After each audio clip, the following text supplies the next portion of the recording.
ములుగు జిల్లా గత వారం రోజులుగా ఎడతెరిపి లేకుండా కురుస్తున్న భారీ వర్షాలకు ఏటూరు నాగరం మండలంలోని రామన్నగూడెం వద్ద ఉధృతంగా ప్రవహిస్తున్న గోదావరి ఉధృతిని పరిశీలించిన జిల్లా ఎస్పీ డాక్టర్ శబరీష్ ఐపీఎస్ వాచెడు మండలంలోని 163 జాతీయ రహదారి తెలంగాణ ఛత్తీస్గఢ్ సరిహద్దు టేకులగూడెం వద్ద రాకపోకలకు అంతరాయం కావడంతో కడేకల్ వాగు ఉధృతిని కూడా జిల్లా ఎస్పీ పరిశీలించారు.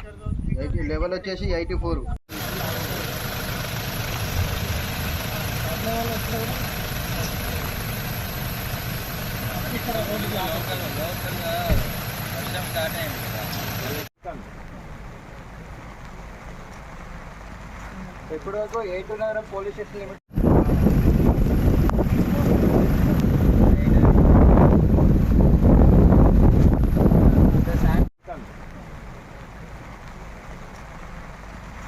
ఇప్పుడు వరకు 8 నగరం పోలీస్ స్టేషన్ లిమిట్